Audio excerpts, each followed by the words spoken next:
Good morning mga lods. Another day, another delivery, another blessing na naman tayo mga lods. Punta tayo sa paggawa natin mga lods para i-check natin kung pili na pa. Yan. Check natin itong mga tauhan natin mga lods. Yan. Kasi may order tayo mga lods. Yung mga dating client or customer natin nag-powder na naman.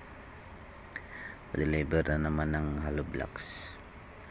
Sa gusto pa lang mag-order dyan, wag na kayong mahiyang mag-message o magtanong.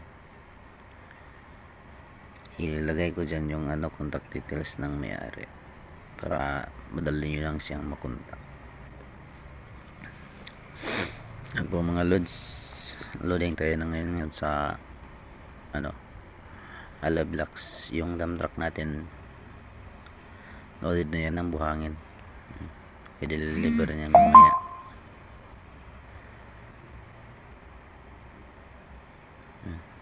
Kung hanap nyo matibay na hollow blocks, yung pasok sa quality talaga, ito na mga loads ang tamang panahon na mag-order na kayo. Ayan. Yung hollow blocks pala natin, depende pala yan sa sizes.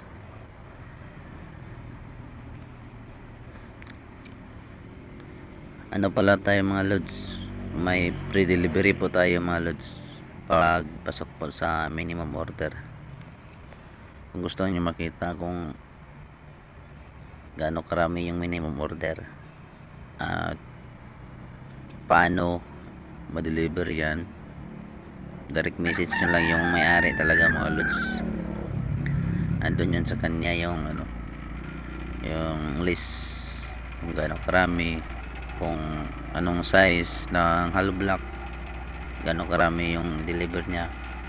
By sizes po kasi yung hollow blocks natin mga lods. Sa buhangin naman, dalawa lang yung klase ng buhangin natin. Depende din kung gaano karami yung ipa-deliver nyo at saka yung order nyo para ma-pre-delivery po tayo mga lods. Huwag na kayong mayang mag-message mga lods o mag-PM sa may-ari. Tsaka yung delivery natin mga lods, araw-gabi yan mga lods. Kita nyo naman sa video, deliver tayo ng umaga at saka gabi. Umulan man at umaraw.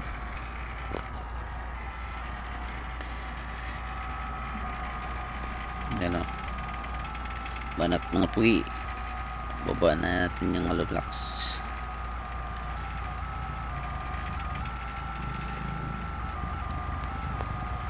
Yan yung dump truck natin mga loads na deliver ng buhangin.